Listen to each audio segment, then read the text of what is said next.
Now मैंने आपसे बड़ा क्लियर कट कहा कि जब कभी कन्फेशन की बात होती है तो कन्फेशन को सीआरपीसी के 3 सेक्शन के साथ देखना चाहिए। CrPC, not evidence act, CrPC 164 CrPC. देखिए जानते होंगे तो थोड़ा खुश रहना, लेकिन पहले समझना। 164 CrPC, 281 CrPC and 463 CrPC, in 3 sections के साथ क्यों पढ़ना चाहिए कन्फेशन को? देखिए 164 सीआरपीसी ये बताता है, इन शॉर्ट में आपको बता रहा हूं कि भाई कन्फेशनल स्टेटमेंट रिकॉर्ड करने की औकात किसकी है, कन्फेशन कहां रिकॉर्ड किया जा सकता है, कन्फेशन कौन रिकॉर्ड कर सकता है, वो 164 सीआरपीसी में आंसर मिलता है। क्योंकि प्रोसीजर है ना भाई, प्रोसीजर। तो कन्फेशन 164 में कहा है कि मजिस्ट्रेट रिकॉर्ड कर सकता है। मजिस्ट्रेट चाहे किसी भी जुरिस्डिक्शन का हो, उससे मतलब नहीं है। कांड हुआ, अपराध हुआ है, ऑफेंस हुआ है कानपुर में, और दिल्ली का मजिस्ट्रेट रिकॉर्ड कर सकता है कन्फेशन। सो उसको जुरिस्डिक्शन से लेना देना नहीं है। एक चीज से लेना देना है, वो ये पहली बात कि मजिस्ट्रेट के पास पावर जरूरी होना चाहिए जुडिशियल कन्फेशन के लिए under section 164 of the CrPC. जिसको पावर होगा वही लेगा। मोस्टली जनरली 164 का स्टेटमेंट यानी कन्फेशनल वो मजिस्ट्रेट फर्स्ट क्लास ही लेता है, फर्स्ट क्लास मजिस्ट्रेट ही लेता है। अगर मेट्रो सिटीज की बात करेंगे तो मेट्रोपॉलिटन मजिस्ट्रेट लेता है।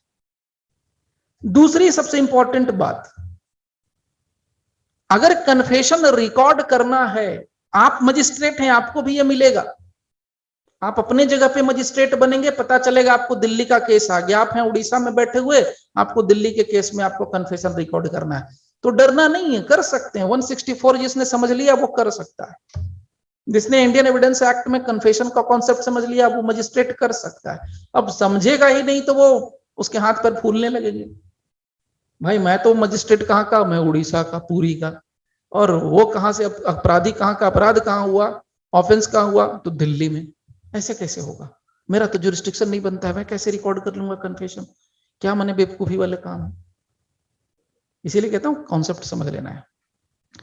So very very interesting and important point is कि मजिस्ट्रेट की ये ड्यूटी बनती है कि मजिस्ट्रेट जो है रिकॉर्ड करने के पहले कन्फेशन क्या करेगा, वार्निंग जरूर देगा। किसको वार्निंग देगा, टू हुम? तो वार्निंग देगा किसको, वार्निंग देगा अक्यूज्ड को, कि भाई जो तुम स्टेटमेंट देने जा रहे हो उसको हम कन्फेशनल स्टेटमेंट बोलते हैं, और तुम्हारा जो कन्फेशनल स्टेटमेंट होगा उसके बेस पर तुमको सजा मिल सकती है। अगर तुम चाहो तो तुम्हारी मर्जी, तुम नहीं देना चाहते हो तो मत दो, कोई जबरदस्ती नहीं है कि तुम कन्फेशनल स्टेटमेंट दो ही, ऐसा कोई भी नहीं है। तो ये वाली बात जो है मैं आपको शो कर देता हूं, दिखा देता हूं कहां से ली गई है। तो देखिए 164 मैं आपके लिए शेयर कर रहा हूं, देखिए ये रहा आपका 164 CrPC, recording of confession and statements. तो यहां पर बता दिया कौन करेगा, क्या करेगा। देखिए सबसेक्शन 2 बहुत क्रिस्टल क्लियर कहता है सीआरपीसी 164 का, magistrate shall before recording any such confession explain to the person making it that he is not bound to make a confession. वो बाउंड नहीं है कन्फेशन करने के लिए।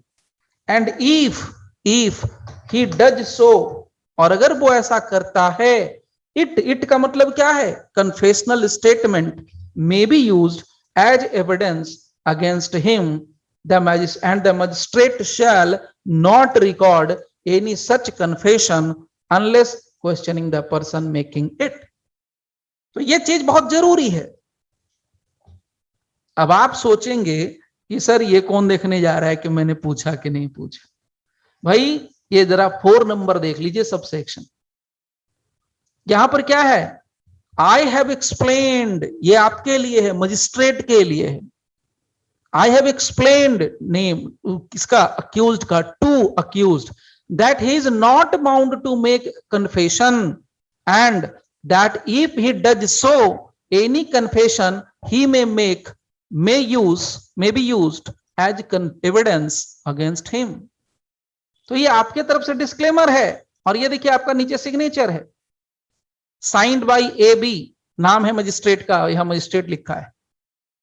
मतलब ये लिखना होता है, ये हालांकि प्रिंटेड आता है, अब एक फॉर्मेट बना हुआ रहता है जब कहीं जाएंगे 164 का। तो देखिए प्रिंटेड के ऊपर भरोसा मत करना, ईमानदारी से मैं बता देता हूं, दिल्ली तक में ऐसा हो चुका है हम लोगों के साथ। कभी कभार लाइट नहीं है कोर्ट कॉम्प्लेक्स के अंदर, कन्फेशनल स्टेटमेंट रिकॉर्ड कराना है,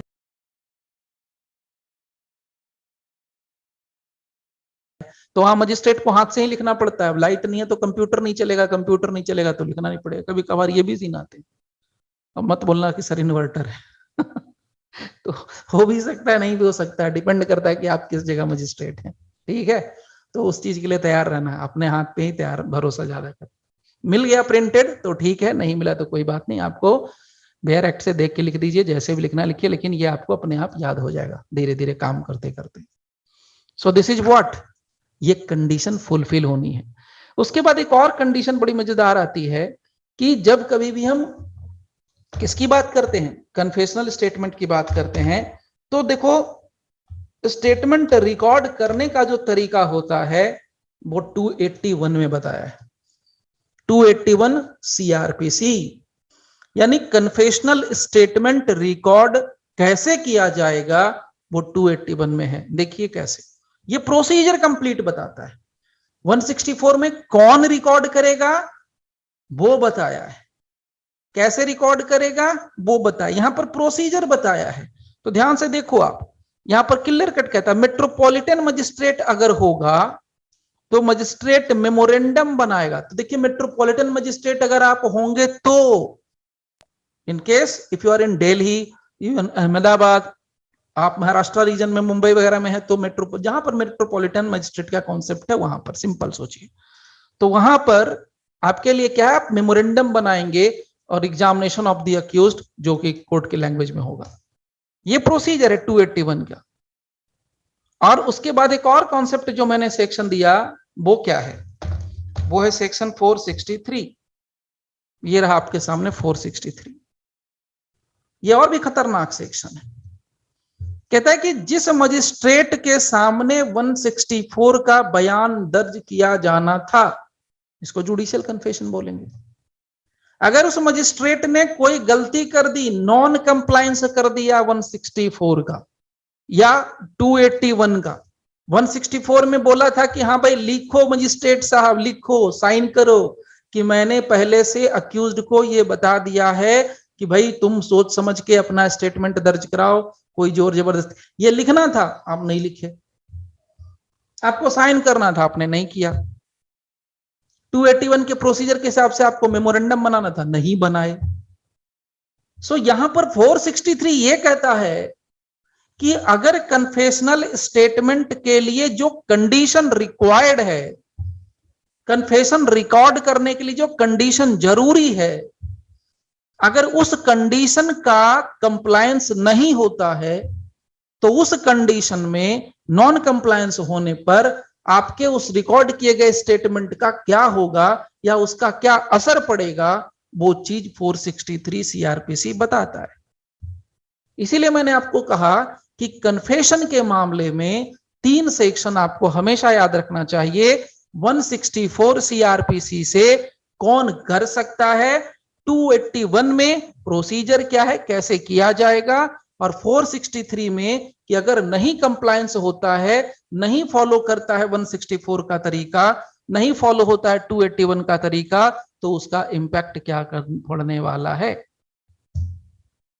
तो ये यहां पर आपके सामने है, तो ये भी आपको क्लियर कर दिया। Now coming to the point, अब इसी में क्या है, कुछ केसेस हैं, let's see. State of Haryana versus Parmanand, 1995 का मैटर है, लेकिन ये पंजाब हाई कोर्ट का है, Punjab and Haryana high court. यहां पर बहुत क्रिस्टल क्लियर कहा है कि where confessional statement of the accused could be recorded only by judicial magistrate. ध्यान से समझना, ये दूसरे स्टेट में भी चल सकता है, मैं ये नहीं कहूंगा जबरदस्ती है, चल सकता है बोल रहा हूं। अगर सुप्रीम कोर्ट का होता तो चलेगा ही चलेगा। यहां पर कहा जा रहा है कि अगर कोई कन्फेशनल स्टेटमेंट अक्यूज्ड का है और उस कन्फेशनल स्टेटमेंट को सिर्फ और सिर्फ मजिस्ट्रेट, जुडिशियल मजिस्ट्रेट के द्वारा ही रिकॉर्ड किया जा सकता था, तो एग्जीक्यूटिव मजिस्ट्रेट अगर रिकॉर्ड करेगा तो हम उसको एडमिसिबल नहीं मानेंगे एविडेंस में।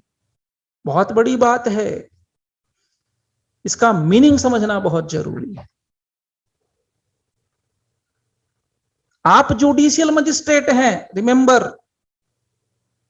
आप एग्जीक्यूटिव मजिस्ट्रेट नहीं है। एग्जीक्यूटिव मजिस्ट्रेट मार खा जाता है, फैक्ट यही है। अभी तो और खराब हालत है पंजाब हरियाणा इन सब में, बिहार में भी हालत खराब है, यूपी में भी है, क्योंकि एग्जीक्यूटिव मजिस्ट्रेट को क्या करना होता है, एग्जीक्यूशन करना होता है। कानून गलत हो चाहे सही हो, उससे उसको लेना देना नहीं है। ऑलवेज रिमेंबर, मजिस्ट्रेट का काम है उसका बस पालन करना और कराना। तो जाते हैं भाई मजिस्ट्रेट साहब गांव में चले गए, चलो भाई कोरोना में सब दुकान बंद करे, भी आपने देखा होगा, एक सीएमओ साहब को आया, एक सब्जी वाला मार दनादन दे दिया बढ़िया से एमपी में, सब्जी वाला ठेला वाला आकर पीट के चला जाता है। ये होता है एग्जीक्यूटिव मजिस्ट्रेट का पावर। माने पब्लिकली तो ठेले वाले ने मार दिया, अब थाने वाले अपनी वो बोलते हैं ना कि ताकत दिखाएंगे, बंद कमरे में थाने के अंदर पीटेंगे, तो उससे तो सबको पता है कि थाने में लोग पीटेंगे, उसको भी पता है। लेकिन जो उसने खुलेआम किया वो एक अलग चीज है, वो एक समझिए एक बड़ी बात हो गई। रिसेंटली आपने देखा होगा कि एक, हालांकि ये गलत है, मैं कहता हूं गलत है, लेकिन पब्लिक का क्या कर सकते हैं। अभी रिसेंटली देखा होगा कि एक पुलिस वाले ने गाली गलौज करना शुरू किया था यूपी में, तो एक लड़का आया थप्पड़ मार के भाग गया दरोगा को। तो एग्जीक्यूटिव मजिस्ट्रेट जब जाते हैं कभी कभी एग्जीक्यूशन कराने के लिए किसी ऑर्डर का, तो सुनते होंगे कि पथराव हो गया, लाठी डंडे बरस गए, घेर करके फायरिंग कर दिया, ये वो दिस दैट। ये आपका काम नहीं है। आपका तो काम है मस्त एसी कमरे में बैठो, अपना जजमेंट पास करो और दो। This is your life, this is your the best life, golden life कहते हैं जुडिशरी में, गोल्डन लाइफ। कोई मतलब नहीं आग लगे बस्ती में आप रहो मस्ती में, वो वाला सिनेरियो है। अगर रियल लाइफ एंजॉय करना चाहते हैं तो उसके लिए बिना किसी टेंशन के। खैर,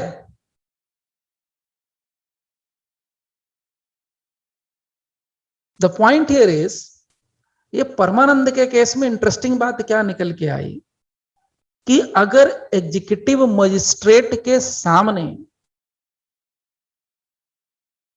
कन्फेशन रिकॉर्ड किया गया तो वो एडमिसिबल नहीं है।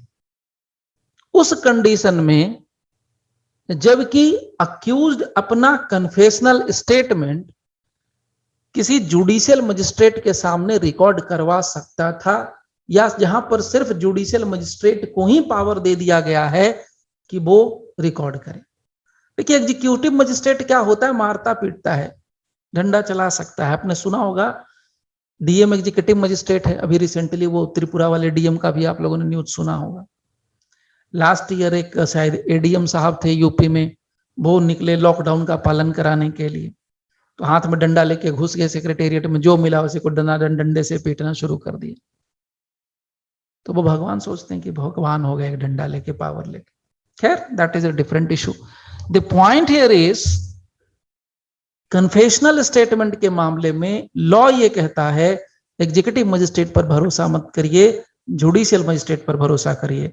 क्यों कहता है, have you ever think about this? ये मजिस्ट्रेट जुडिशियल मजिस्ट्रेट के सामने क्यों रिकॉर्ड होगा, क्यों होगा भाई कन्फेशनल स्टेटमेंट? जुडिशियल उसी को क्यों कहते हैं, क्यों कहेंगे? इसके पीछे लॉजिक है, रीजन है। क्योंकि जुडिशियल मजिस्ट्रेट अगर जुरिस्डिक्शन में है तो वो मजिस्ट्रेट हो सकता है कि उस मैटर का ट्रायल करेगा।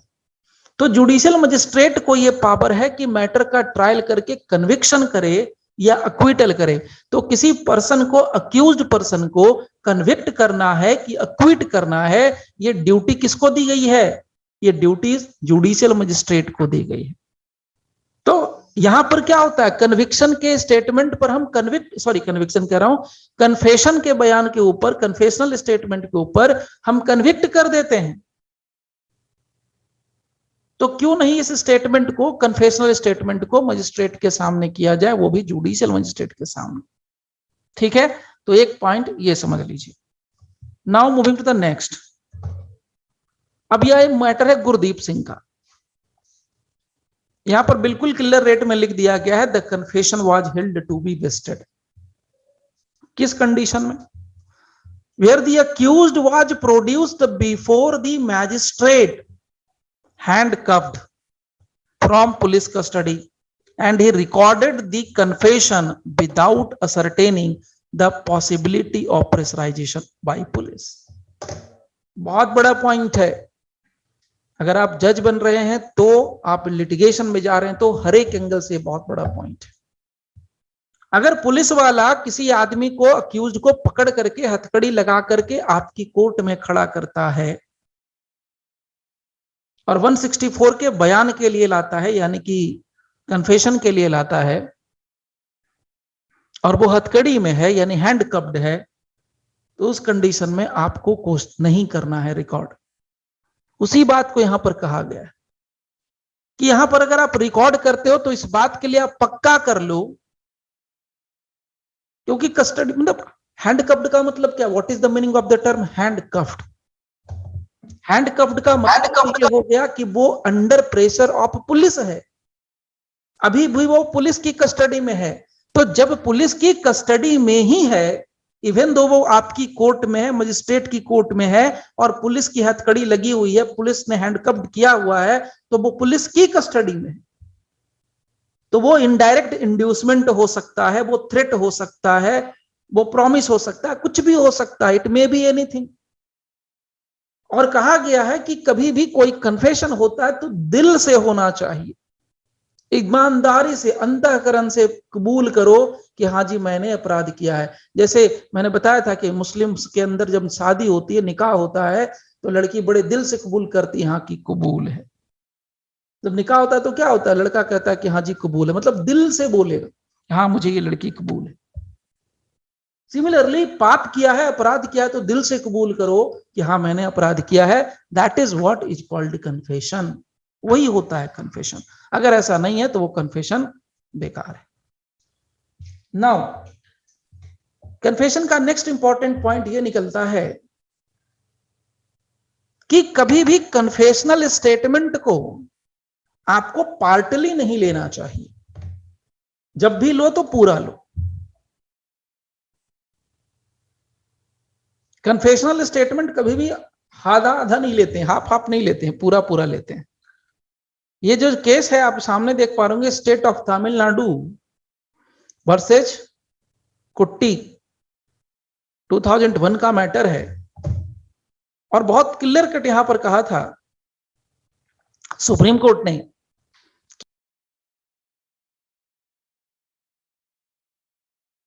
कि भाई जब कभी भी आप ऐसे लो, कन्फेशनल स्टेटमेंट रिकॉर्ड करो और उसको हम इस्तेमाल करें। देखिए इसके पीछे भी बात पूरी समझिए।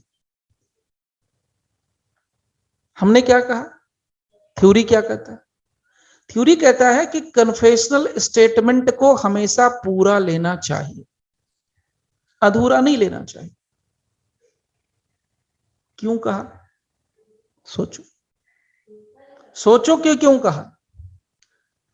द रीजन इज,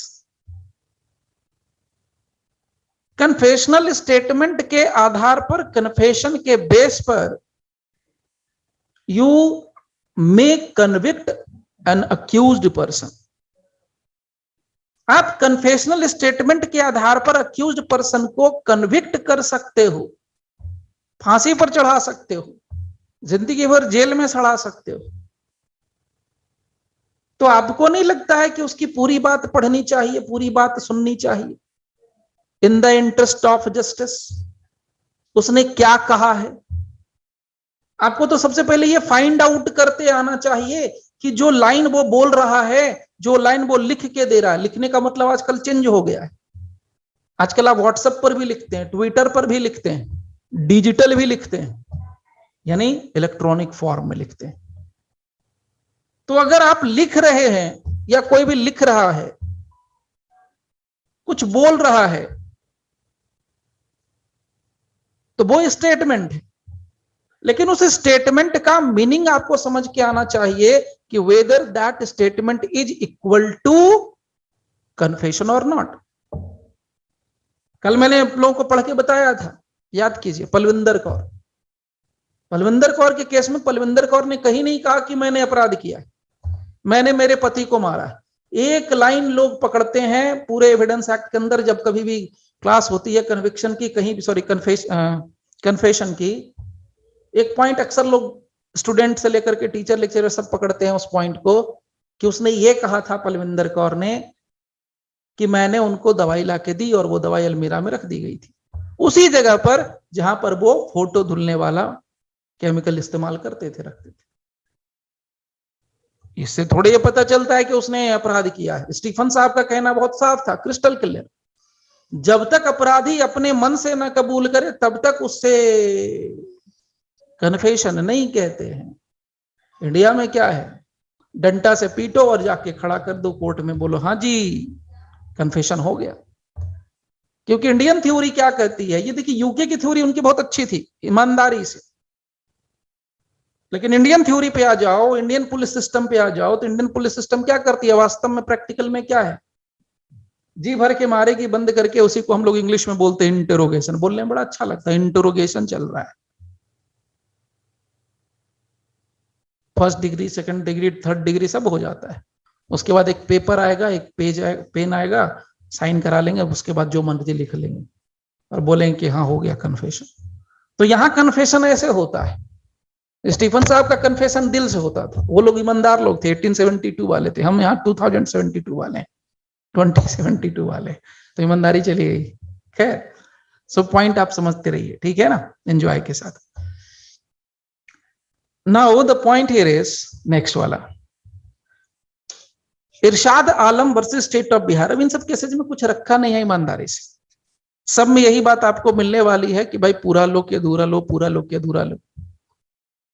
यहां पर वही बात यहां पर भी आई है, कहा कि अगर कोई स्टेटमेंट है और उस स्टेटमेंट को हम कन्फेशनल स्टेटमेंट बोलते हैं और उस स्टेटमेंट में एक्सकल्पेटरी और इनकल्पेटरी दोनों है, और अगर उसको अलग करना पॉसिबल नहीं है तो पूरा हटा दो, और अलग करते हो तो कर दो।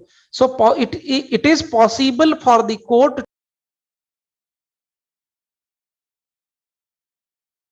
to reject the exculpatory part of such confessional statement। तो जहां पर आप अलग कर सकते हैं तो कीजिए, नहीं कर सकते तो मत कीजिए। This is the point. Now अब आते हैं असली मुद्दे पर। अब हम लोग आ रहे हैं सेक्शन 24 पर। कॉन्ग्रेचुलेशन।